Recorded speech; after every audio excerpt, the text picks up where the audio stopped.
সিলেটের দুটি জনপ্রিয় পর্যটন কেন্দ্র জাফলং ও সাদা পাথর যেতে নজরে আসবে ওই দূরের সুউচ্চ পাহাড়ের সারি।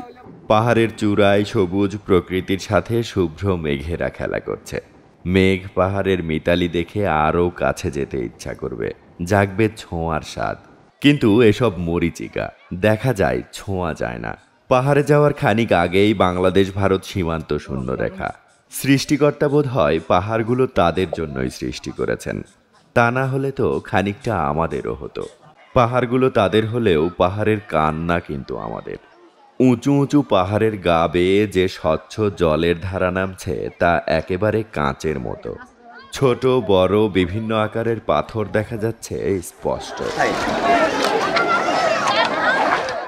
সিলেট শহর থেকে জাফলংয়ের উদ্দেশ্যে রওনা দিলে সবচেয়ে বেশি নজর কাড়ে পাহাড়ি ঝর্ণা।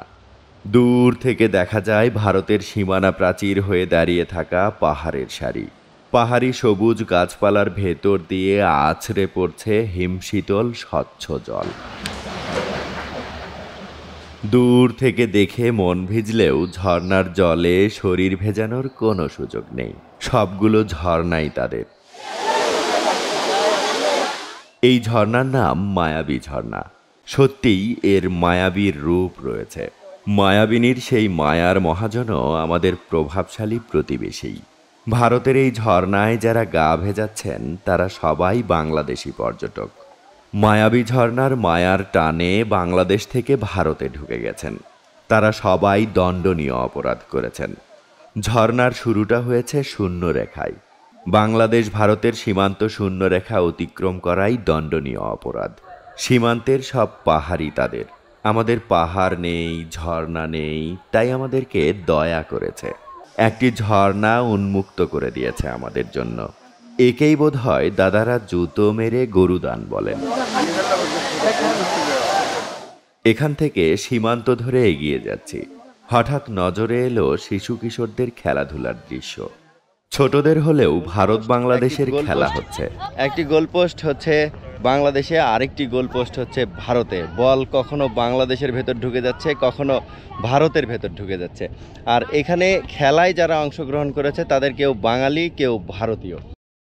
যখন খেলা হয় তখন এপাড়া ওপাড়া খেলা হয়, অথবা এই গ্রাম ওই গ্রাম খেলা হয়। এখানে যে খেলাটি হচ্ছে, এই খেলাটি বাংলাদেশ ভারতের খেলা হচ্ছে। দুইটি দেশের মধ্যে খেলা হচ্ছে। একদল বাংলাদেশকে রিপ্রেজেন্ট করছে, একদল ভারতকে রিপ্রেজেন্ট করছে। যথেষ্ট গুরুত্ব দিয়ে পাশ দিয়ে হেঁটে যাচ্ছিলাম সীমান্ত শূন্য রেখায়। শোনো শোনো শোনো শোনো, তুমি ভারতের, তুমি কি ভারতের? আচ্ছা শোনো, একটু বলো, আমি যাই। বলবো না। এটি দেখে এক বাঙালি শিশু এগিয়ে এসে আমাকে সঙ্গ দিতে থাকে। ইন্ডিয়া জিতে একবার, একবার বাংলা জিতে। তোমরা এখানে ভারত বাংলাদেশ খেলা শুরু করে দিছো? জি। তোমার বাড়ি? আমার বাড়ি ইন্ডিয়া। ইন্ডিয়া। এই পাশে খেলতে আসছো, কিছু বলে না? কিছু বলে না। আচ্ছা শোনো, তোমরা বাংলাদেশ ভারত খেলো এখানে, হয় কে জেতে? ইন্ডিয়ান।